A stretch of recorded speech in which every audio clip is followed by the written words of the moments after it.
내용은 이제 야곱의 아들들 9명이죠. 12명 중에서 요셉은 죽은 줄로 알고 있고, 또 시몬 이렇게 잡혀 있고, 베냐민은 집에 있었고, 그래서 9명이 이제 요셉 총리가 집으로 돌아가라. 그리고 가서 베냐민 데리고 와라. 그래서 가나안 땅으로 헤브론으로 다시 돌아갑니다. 돌아가는 과정 중에서 이제 26절에서 28절을 보면 돈을 발견을 하죠. 애굽에서 가져온 곡식 자루 안에가 자기들이 곡식을 사기 위해서 돈을 가지고 갔는데 그 돈이 그대로 있는 것을 보게 됩니다. 그래서 보면 그들이 곡식을 나귀에 싣고 그곳을 떠났더니 한 사람이 객점에서 나귀에게 먹이를 주려고 자루를 풀고 본즉 그 돈이 자루 아구에 있는지라. 그가 그 형제에게 고하되 내 돈을 도로 넣었도다. 보라, 자루 속에 있도다. 이에 그들이 혼이 나서 떨며 서로 돌아보며 말하되 하나님이 어찌하여 우리에게 이 일을 행하셨는고. 아마 이제 또 여관 같은 데서 하루 묵고 가려고 있다가 이 짐승들에게 먹이를 주기 위해서 곡식 자루를 풀었던 것 같습니다. 그랬더니 거기에 돈 뭉치가 나온 거죠. 그래서 그 돈 뭉치를 본 것에 대한 이 야곱의 아들들 어떤 반응입니다. 돈을 발견하면 좋아해야 되는 것 아닙니까? 이게 웬 떡이냐 해야 되는 것 아니에요? 그런데 오늘 말씀 보게 되면 돈을 발견하고 엄청나게 놀려고 두려워 공포에 질립니다. 끕니다. 그래서 그들이 혼이 나서 떨며 서로 돌아보며 말하되 하나님이 어찌하여 우리에게 이 일을 행하셨는가? 하나님께서 왜 이런 일을 행하셨는가? 돈을 발견하면 좋아야 되는데 상황이 그게 아닌 거죠. 그게 아닌 거죠. 그래서 이들이 하나님께서 어째서 우리에게 이 일을 행하셨을까? 한마디로 이 애굽에 가서 곡식을 사러 갔다가 동생인 줄 몰랐지만 요셉을 만나고 그 요셉 총리가 이제 형들을 시험했죠. 정탐꾼으로 누명을 씌웠습니다. 정탐꾼의 누명은 그거는 풀지 못하면 죽을 수밖에 없는 죄죠. 꼼짝 못하라 죽을 수밖에 없습니다. 그럴 때 두려움 가운데서 그들이 정탐꾼으로 몰려서 체포되었을 때 그들이 하는 말입니다. 21절, 22절 보면 이런 말씀이 나와요. 그들이 서로 말하되 우리가 아우의 일로 인하여 범죄하였도다. 그가 우리에게 애걸할 때에 그 마음의 괴로움을 보고도 듣지 아니하였으므로 이 괴로움이 우리에게 임하도다. 루벤이 그들에게 대답하여 가로되 내가 너희들어 그 아이에게 득지하지 말라고 하지 아니하였느냐. 그래도 너희가 듣지 아니하였느니라. 그러므로 그의 핏값을 내게 되었도다. 21절, 22절의 내용은 어떤 내용입니까? 잡혀있을 때 정탐꾼으로 누명을 씌움받았을 때 자기들끼리 하는 말이에요. 이제 왜 우리에게 이런 무서운 일이 일어났느냐? 아마 20여 년 전에 27, 8년 전에 그렇게 동생이 살려달라고 예언했는데 팔았던 그 죄가 이제 있어서 우리가 이런 일 당하지 않았겠느냐? 이렇게 이야기한 거죠. 한마디로 그동안 살아오면서 글쎄요. 27년간 살아오면서 동생을 팔았던 것에 대해서 얼마만큼 죄의식을 가지고 살았을까? 성경에 기록되어 있지 않으니까 모르겠지만 거의 그런 의식이 없이 살았을 겁니다. 이제 처음에 한 1, 2년이야 양심의 가책은 있었겠죠. 아버지가 괴로워하는 모습을 보고 아버지가 너무 괴로워하니까 양심의 가책이 있었겠죠. 그러나 세월이 한 1, 2년, 3년 흘러가면서 이제 야곱도 자기 아버지의 그것을 잊고 그 형제들이야 이제는 평상시와 같이 살았을 겁니다. 전혀 죄의식 같지 않고. 그러다가 정탐꾼은 누명을 씌우면서 갑자기 자기들 죄를 이제 다시 한번 생각한 거예요. 그래서 죄의식이라는 게 생긴 거예요. 아, 우리에게는 이런 무서운 죄가 있었지. 너무 오래된 일이지만 그동안은 까맣게 잊어버리고 있었습니다. 아무 죄도 없었던 것처럼, 아무 문제도 없었던 것처럼 그렇게 살아왔습니다. 그러나 27년이 지난 후에 하나님께서 요셉을 통해서 이들에게 자기들의 죄가 무엇이었는지를 지금 밝게 드러내버린 거죠. 죄의식이 생겨난 거예요, 이제는. 옛날에는 동생 죽였다는 것에 대해서 팔았다는 것, 잘 죽이진 않았지만 팔았다는 것에 대해서 별 그렇게 생각 없이 살아왔는데 이제 막 그 죄의식이 들어오는 겁니다. 죄의식이 없이 산다는 것은 영적으로 죽은 자입니다. 죄의식이 없이 산다? 영적으로 오늘날 이 시대도 마찬가지입니다. 죽은 자입니다.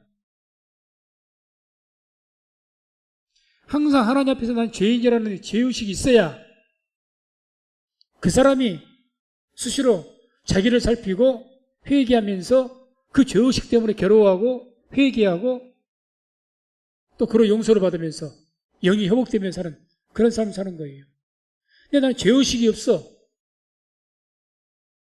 그 사람은 영적으로 죽은 자예요. 죽은 자입니다. 아무리 입으로 예수님을 주여 주여 해도 죄의식이 없이 살아온 사람들은 그 사람은 어떻게 보면 진실로 예수님 믿는 것도 아니고 예수님을 확실하게 믿으면 믿을수록 더 우리가 은혜가 깊어지는 것은 내가 죄인이라는 까닭을 더 깊이 알기 때문에 그렇습니다. 예수를 믿으면 믿을수록 내가 더 죄인이라는 깊은 죄인인 것을 더 깨닫거든요. 아, 난 정말 죽을 수밖에 없는 죄인이었구나. 그러니 하나님의 그 주님의 은혜가 너무도 큰 거죠. 근데 죄의식이 없어요. 그러니 교회들마다 많이들 믿는 사람들이 죄의식이 있기 때문에 목소리가 커져가는 겁니다. 교만해져가는 것입니다. 죄의식이 있는 사람이 결코 교만하지 않습니다. 그 사람은 항상 겸손하죠. 자동적으로 겸손하게 됩니다. 죄의식이 큰 사람들은 아무리 내가 무언가를 주님을 위해서 뭔가 많이 해도 했다는 말 하지 않습니다.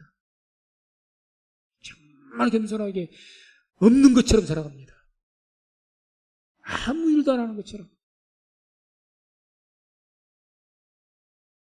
이 죄의식이 없으니까 나는 죄인이라는 그런 의식이 없어요.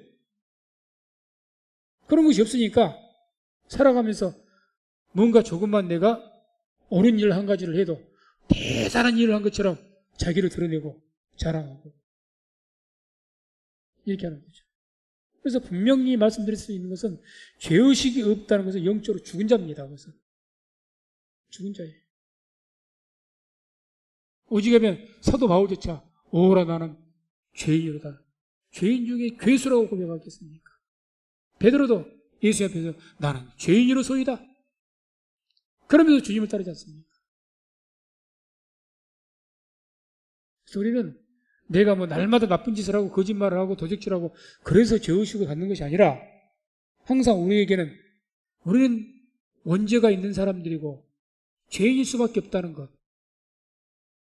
내가 주님께서 살아가면서 이만큼 은혜를 주셨고 나를 붙들어 주셨기 때문에 내가 이만큼이라도 있는 것이지 주님께서 나를 붙들지 않았다면 제 개인적으로 항상 그 고백입니다. 나를 붙들지 않았다면 정말 죄악의 구렁텅이 속에서 빠져나오지 못할 사람이라는 것. 제 자신이 너무 잘 알죠. 그래서 개인적으로는 항상 그렇게 생각합니다. 뭐 목회자니까 지금은 기름 부음 받은 목회자니까 아 김유세 목사가 참 목사 안수 받기 전에 이렇게 평신도로 살아올 때도 누구보다도 예수님을 사랑하고 믿음이 좋았기 때문에 하나님께서 목회자를 부르셨을 것이다. 저는 추워도 그렇게 생각하지 않습니다. 추워도 진심으로 목회자를 안 불렀으면 믿음조차 못 지킬 것 같으니까 저는. 목사로 불러오니까 그만큼이라도 믿음 지키려고 애를 쓰고 복음 전한다는 그 위치에 세워놓으니까 쉽게 말해 안장 채워놓으니까 일하는 거예요. 안장을 채워놓으니까 목사라는 안장을 딱 붙여주니까 그러니까 지금 제가 이렇게 하고 있는 것이지 안장을 안 붙여줬다면 제 믿음도 못 지켰을 거라는 생각이 듭니다. 그건 솔직한 심정이에요. 힘들면 하나님 떠나서 그랬을 거예요. 완장 채워졌으니까. 목사는 완장 채워졌잖아요. 그러니 뭐 그냥 좌절하고 낙마하고 그렇게 또 할 수도 없지 않습니까? 목사는 완장이 있는데. 이 완장 채워졌으니까 하는 거예요, 지금도. 솔직한 심리가 그렇습니다. 완장 안 채워졌으면, 아니, 우리 진우나 지훈이 열심히 교회 나오는데, 우리 진우나 지훈이 발끝도 못 다녔을 거예요. 정말. 이건 뭐 제가 뭐 겸손해서 그렇게 하는 말이 아닙니다. 제가 잘 알거든요. 김여사 목사는 목회를 위해서 하나님께서 김여사 목사를 통해서 많은 영 구원하고 택도 없는 소리요. 영혼 구원하는 것은 사람을 통해서 구원하는 것 아닙니다. 주님의 은혜로 구원받는 것이지.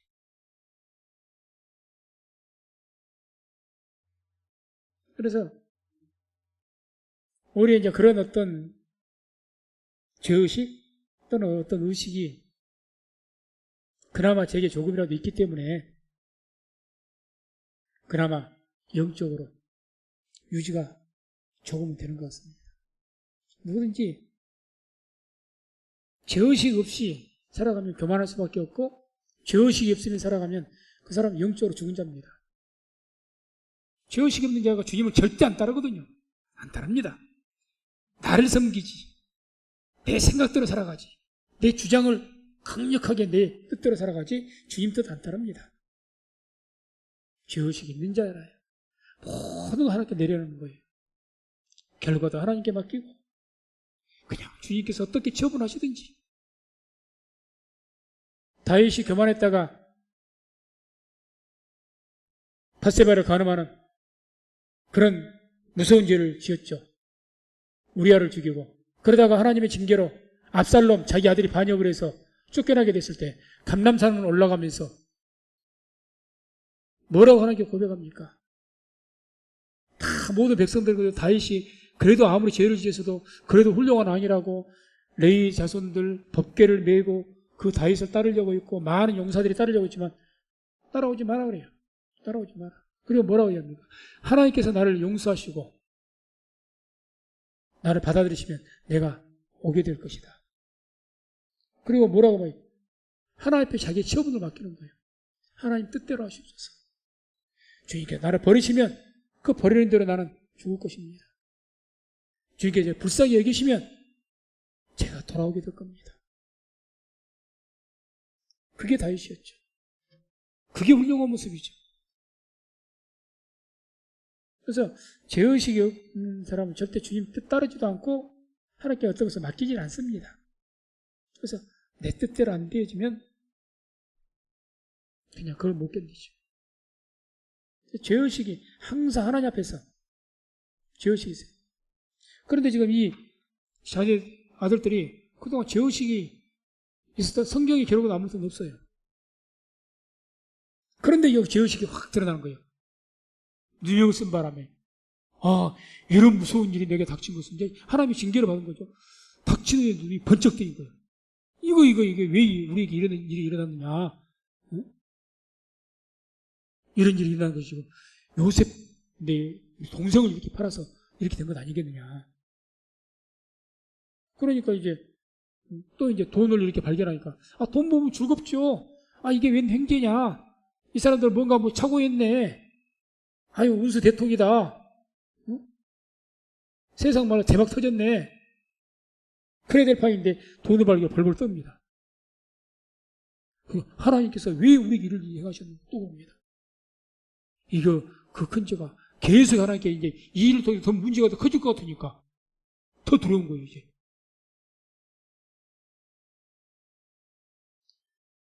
그런 어떤 두려움 가운데 이제 고향으로 헤브론으로 돌아왔습니다. 거기에서 이제 29절에서 34절을 쭉 보게 되면 아버지를 만나자마자 곡식자루 그 생명 같은 곡식자루 풀어보려고 생각했던 그 아버지를 만나자마자 그냥 요셉 만난 이야기를 해요. 아버지 우리가 가서 요셉인지도 모르죠. 그 애굽의 총리를 만났는데 이분이 우리를 누명을 씌워서 이러저러 했습니다. 주절 다 이야기합니다. 있었던 일들을. 그게 이제 29절, 34절까지의 내용이에요. 그래서 그들이 가나안 땅에 돌아와 그 아비 야곱에게 이르러 그 만난 일을 자세히 고하여 가로되 그 땅의 주 그 사람이 엄히 우리에게 말씀하고 우리를 그 나라 정탐자로 여기기로 우리가 그에게 이르되 우리는 독실한 자요 정탐이 아니니이다. 우리는 한 아비의 아들 12형제로서 하나는 없어지고 말째는 오늘 우리 아버지와 함께 가나안 땅에 있나이다 했더니 그 땅의 주 그 사람이 우리에게 이르되 내가 이같이 하여 너희가 독실한 자임을 알리니 너희 형제 중 하나를 내게 두고 양식을 가지고 가서 너희 집들의 주림을 구하고 너희 말째 아우를 내게로 데려오라.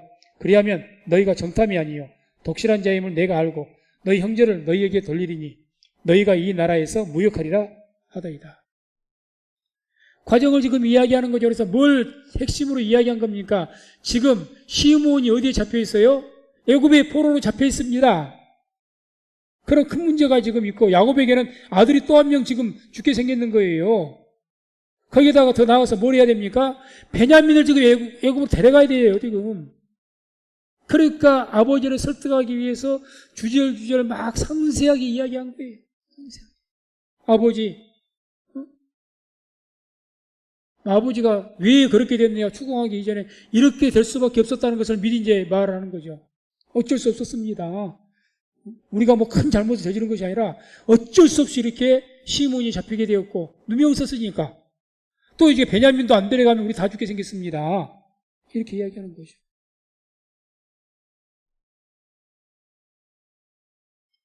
그리고 나서 35절, 36절 돈뭉치 자루를 곡식에 이제 붓기 위해서 붓다 보니까 그 곡식 자루들마다 그 형제들의 자루들마다 다 돈이 나온 거예요. 하나만 나왔던 것이 아니라 그 객점에서는 하나만 알았는데 와서 보니 모든 형제들에게 다 있는 거예요. 다.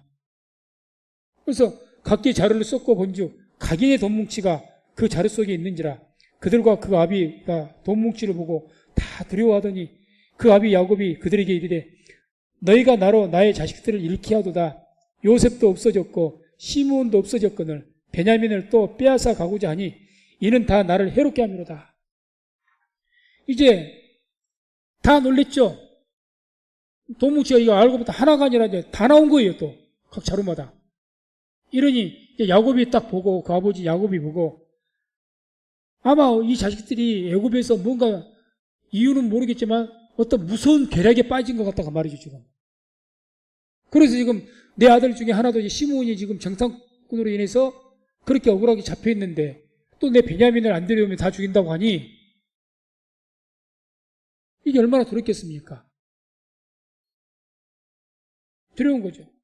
그래서 이 아들들이 뭔가 무서운 계략 속에 빠졌구나 이렇게 생각하고 이제 절망을 한 거죠. 그래서 저는 이제 이 말씀들을 묵상하다가 그런 생각들을 해봤습니다. 돈이 생긴다는 것이 꼭 좋은 일만은 아닐 수도 있겠구나. 그런 묵상을 한번 해봤습니다. 그러잖아요. 돈이 지금 갑자기 생각지도 않은 돈이 생긴 거예요. 생각지도 않은 돈이. 이게 꼭 좋은 일만은 아닐 수도 있겠구나. 그러죠? 우리가 현실을 봐도 돈이 있다고 그 돈이 사람들을 행복하게 하지는 않는 것 같더라고요. 그게 현실적인 통계고 그걸 잘 보여주는 예가 바로 복권에 당첨된 사람들을 사회학자가 다 통계를 내본 것 아닙니까? 복권에 당첨 그런 해서 횡재를 얻은 사람들 3분의 1가량이 다 10년 또는 길게는 15년 뒤에 다 알거지가 되든지 오히려 빚에 쫓겨다니든지 자기 도박을 더 했다가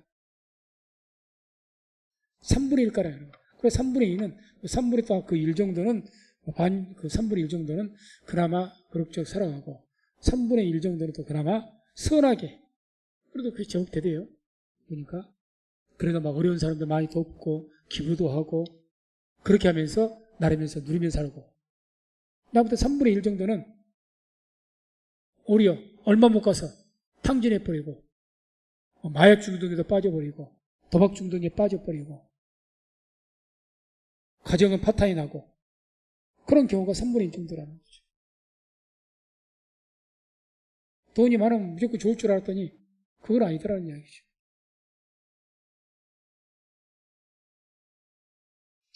돈만 있으면 모든 것은 해결되고 행복한 삶을 살 것이라는 사람이 그렇게 생각했던 분이 성경에 나옵니다. 누가복음 보게 되면 삭개오라는 분이 나옵니다. 삭개오. 이 삭개오는 어떤 분이었습니까? 그 여리고의 세리장, 요즘 같으면 세무서장이었습니다. 요즘 세무서장이야 월급 받고 살겠죠. 연봉 받고 살겠지만 이때 당시에 이 세무서장 정도 되면은 자기가 세금을 많이 거두면 거둘수록 더욱 많은 돈을 가질 수 있는 그런 상황이었기 때문에 그러니까 더 다른 데 착취하는 거예요. 더 세금을 어떻게 해서든지 뜯어내려고. 그 권한이 세리장에게 있으니까. 그래서 이 사람은 유대인임에도 불구하고 가장 동족들의 미움을 받으면서 이 세리 역할을 한 거예요. 그러니까 이 사람은 어떤 생각을 했겠어? 삭개오는 돈이 최고야. 너희들이 아무리 나를 멸시해봐. 내가 돈이 있는데 너희들이 나를 마음대로 할 수가 있겠어? 뭐 그런 삶이죠. 돈만 있으면 나한테 다 굽실굽실하게 돼 있어. 물론 틀린 말은 아닙니다. 오늘날도 돈만 있으면 겉으로야 굽실거리죠. 다 굽실굽실하죠. 그런 이 삭개오가 예수님이 여리고에 왔을 때 예수님을 만나게 됩니다. 그래서 예수님 통해 은혜를 받았어요. 변화됐습니다. 돈이 있으면 모든 것이 최고라고, 돈이 최고야. 이런 생각을 했던 이 삭개오. 예수님 만나고 나서 어떻게 고백합니까? 그게 누가복음 19장 8절에 나옵니다. 같이 한번 한 목소리로 합독합니다. 삭개오가 서서 주께 여짜오되 주여 보시옵소서 내 소유의 절반을 가난한 자들에게 주겠사오며 만일 네 것을 토색한 일이 있으면 4배나 갚겠나이다. 아멘. 돈이 피 같았던 사람. 돈 앞에 누가 어떻게 하려면 그냥 벌벌벌 떨어서 그 인색했던 사람이 내 소유의 절반을 가난한 자들에게 주겠다. 재산 반을 주겠다는 거예요. 어려운 사람들을 위해서. 돕겠다는 겁니다. 옛날에는 요즘 우리말 하면 돈이 수십억, 수백억 있어도 그냥 통장에 쌓아놓은 그것만 보고 흐뭇하니 그냥 그렇게 많아도 그냥 몇 푼 누구 주는 것을 아까워하고 그렇게 했던 사람이 재산의 반을 툭 잘라서 드리겠습니다. 그리고 만일 네 것에서 토색한 일이 있으면 내가 강제로 뺏은 일이 있다면 내가 4배를 갚겠습니다. 왜? 그 사람에게 마음고생 시켰으니까. 내가 그 사람 속였으니까. 4배나 갚겠나 이거 율법에 근거한 거거든요. 내가 갚겠습니다. 내 죄 때문에 이렇게 하겠습니다. 이건 뭘 이야기합니까? 이전에 삭개오, 예수님 만나기 이전의 삶은 삭개오는 돈이 전부였습니다. 그러니까 그 돈이 세상 사람들이 뭐라고 하든지 저 세리, 매국노, 당시 이 세리 매국노였으니까 민족을 팔아먹은 그런 사람 취급받았으니까 저 매국노, 가장 부족한 그래서 죄인 중에 죄인이 누굽니까? 세리와 창기 이렇게 나란히 말합니다. 창기하고 똑같은 사람은 세리라고 해요. 세리. 그런 취급받았던 사람이 세리예요. 그런 욕을 먹어가면서 돈을 벌었다는 거예요.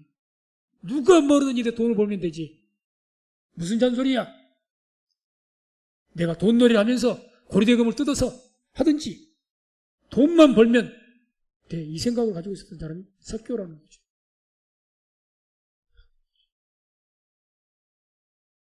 바뀐 거죠. 그러죠. 우리가 돈이 생긴다고 해서 그것이 꼭 복된 돈도 아니고 돈이 갑자기 많이 생긴다고 해서 그것이 복이 된다는 보장이 없습니다. 복이 아닙니다. 돈이란 것은 우리가 그것을 믿음으로 잘 사용을 하고 잘 다스릴 때 복이 될 줄로 믿습니다. 그래야 복이 되는 거예요.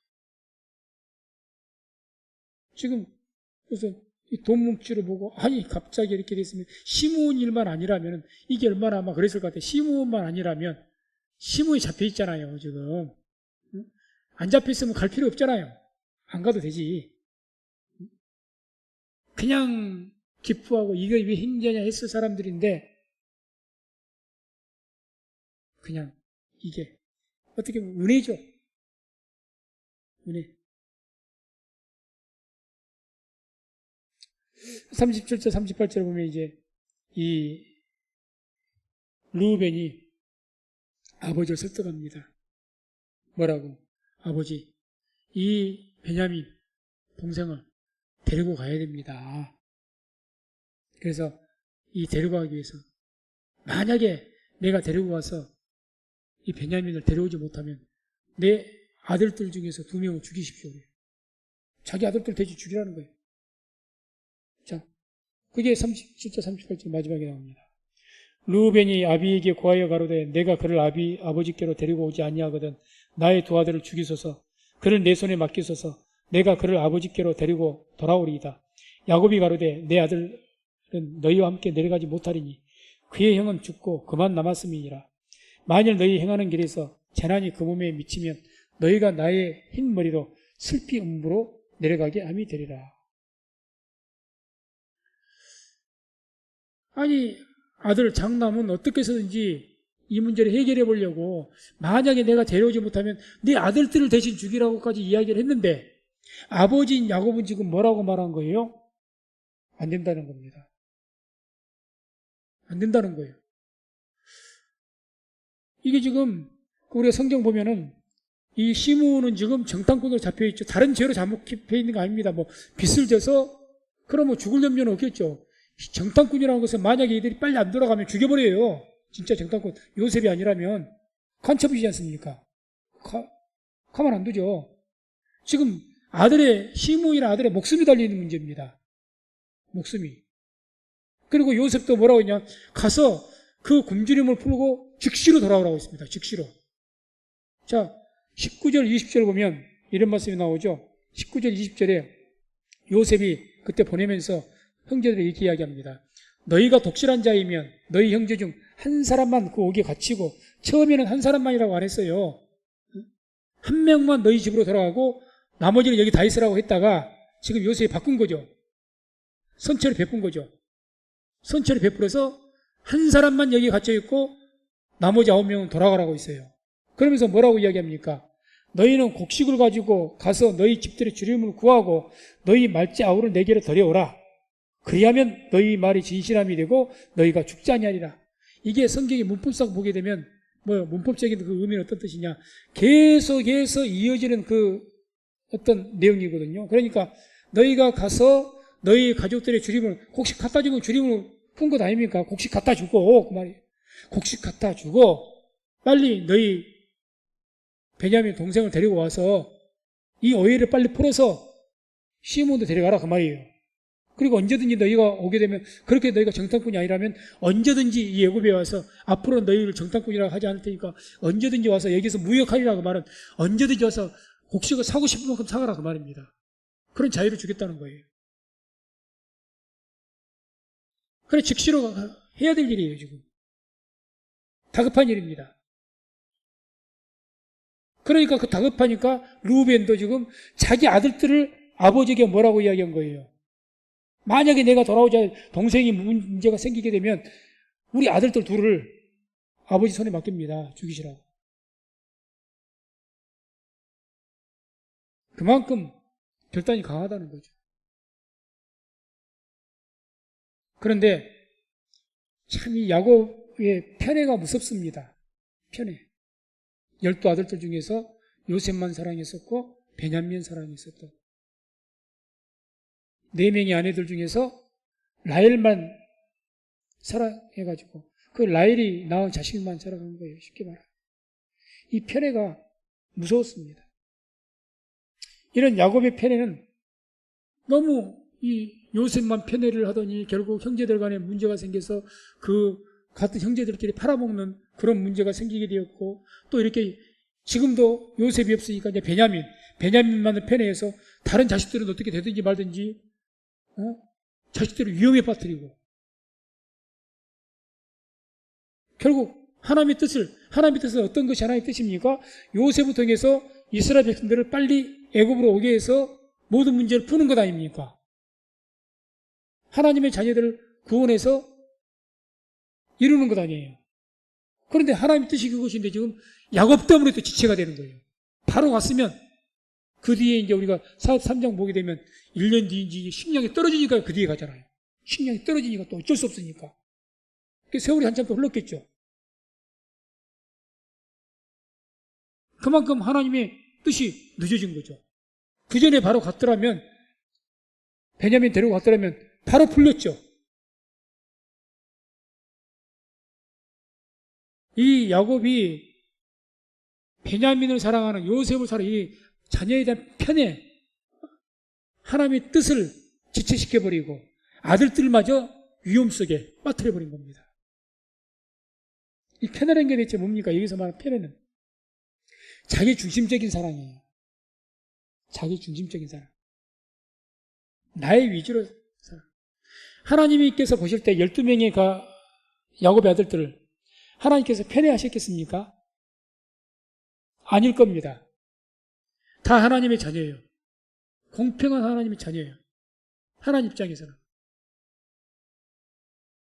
근데 야곱은 자기의 마음의 감성에 따라서 자기가 좋아하는 아들들만 좋아한 거예요.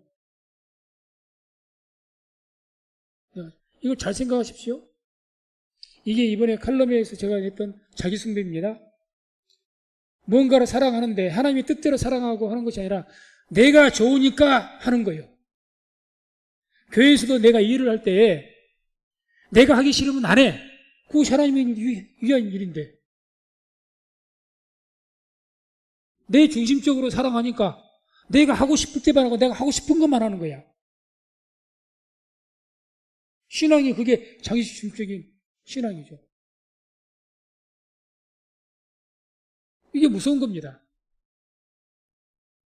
내 위주로 내 중심적으로 하나님의 뜻대로 섬기고 하나님의 뜻대로 사랑을 해야 되는데 내 뜻대로 내 중심적으로 사랑하고 내 중심적으로 뭔가를 하고 아무리 하나님의 일이어도 내가 마음에 맞지 않으면 안 한다는 이야기죠. 그게 편애죠. 영적인 편애. 내가 좋으니까. 이 야곱의 아버지가 문제였어요. 이삭이 얼마나 그 장남 에서를 또 편애했습니까? 에서 편애했잖아요. 그래서 그 에서와 야곱이 쌍둥이가 태어날 때 하나님께서 이미 말씀해 줬잖아요. 그게 25장 23절에 나옵니다. 25장 23절 이런 말씀이 나오죠. 여호와께서 그에게 이르시되 두 국민이 내 태중에 있구나. 두 민족이 내 복중에서부터 나누이리라. 이 족속이 저 족속보다 강하겠고 큰 자는 어린 자를 섬기리라. 아멘. 분명히 하나님의 뜻을 밝혔습니다. 큰 자는 어린 자를 섬길 것이다. 그래서 에서보다 야곱을 앞세웠어요. 하나님께서는. 그걸 이삭도 압니다. 그런데 후에 어떻게 합니까? 축복을 할 때 누구로 축복하려고 했어요? 야곱이 아니라 누구로 축복하려고 했죠? 자기가 좋아하는 에서로 축복하려고 한 것 아닙니까 지금? 에서를 장자로 세우려고 하잖아요. 하나님께서는 야곱이 장자라고 했는데 자 그게 27장 2절에서 4절 나옵니다. 2절 4절 이삭이 가로되 내가 이제 늙어 어느 날 죽을는지 알지 못하노니 그런즉 내 기구 곧 전통과 활을 가지고 들에 가서 나를 위하여 사냥하여 나의 즐기는 별미를 만들어 내게로 가져다가 먹게 하여 나로 죽기 전에 내 마음껏 내게 축복하게 하라.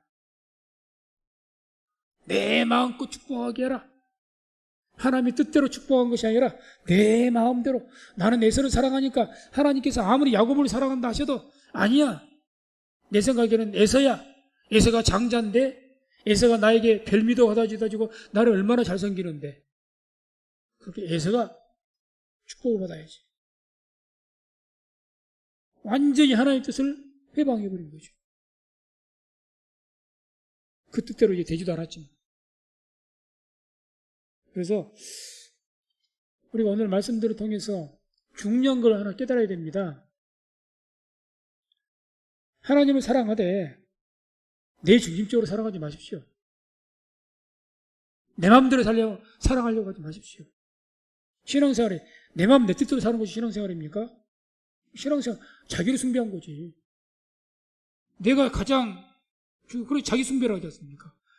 나의 뜻을 숭배하고 나를 숭배하고 나에게 영광을 돌리려고 하다 보니 말은 안 그러지만 다 모든 것을 갖다 나를 위해서 섬기는 것조차 나를 위해서.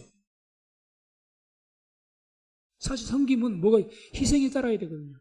우리 내가 죽어야 그게 진짜 섬김이거든요. 내가 죽어야 되는 거예요. 죽어야 되는 것은 하나의 미랄이 썩어서 죽으면 마늘 열매를 맺는다고 하는 거예요. 내가 희생한다는 것은 내 뜻을 버리는 거죠. 내가 아무리 힘들고 어렵고 그래도 이것이 하나님의 영광이 되는 것이고 이게 교회의 유익이 되는 일이라면 내가 싫어도 하는 거죠.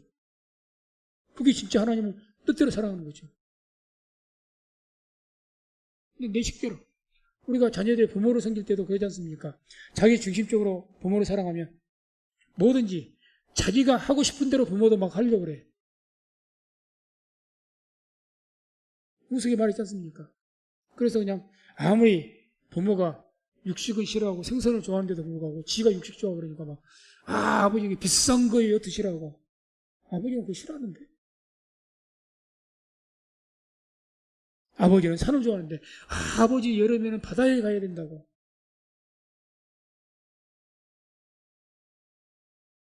지 마음대로 섬기는 거. 그래놓고 효도했다는 거야. 우리가 하나님에게도 그럴 수 있다는 거죠. 하나님 이래야 맞아요. 제가 이렇게 섬겨드릴게요. 저 이렇게 잘 섬기잖아요. 많이 해드릴게요. 많이 드릴게요. 흔히 하는 말들이 목사님 저 돈 많이 벌면 헌금도 많이 하고 열심히 섬길게요. 지 마음대로. 누가 하나님께서 돈 많이 가져오랍니까? 그게 아니잖아요. 지 마음대로야. 목사님 제 돈 많이 벌면 많이 섬길게요. 제 다음에 뭔 일 잘 되면은 시간 되면 내가 하나님 잘 섬길게요. 하나님께서 그렇게 말씀하십니까? 이런 것들이 너무 이 자기 숭배가 우리 속에 그냥 너무 내재되어 있다 보니까 그러면서 내가 잘 섬긴 것처럼 생각해.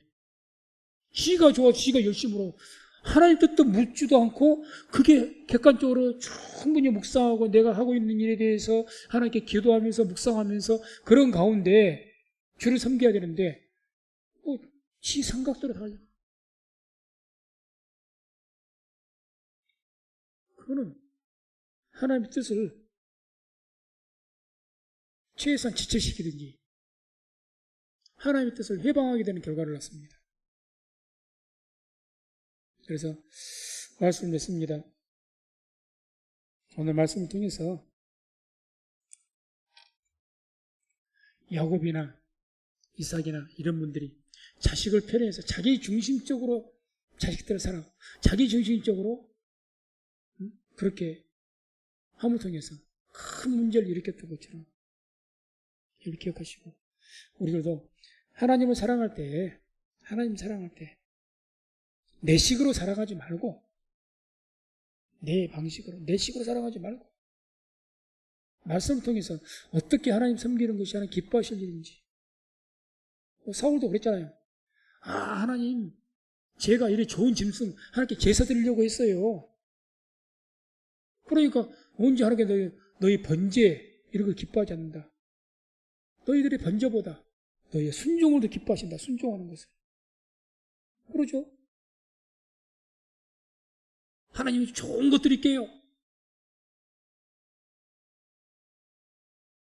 말씀을 통해서 하나님의 뜻을 깨닫고 하나님의 뜻대로 하나님께서 원하시는 대로 하나님을 섬겨서 정말 우리가 섬기는 것들마다 하나님께서 기쁘시게 받고 우리가 그러한 섬김을 통해서 그렇게 하나님 뜻대로 섬길 때에 우리를 통해서 하나님의 뜻이 이 땅에 이루어질 줄로 믿습니다. 기도합니다.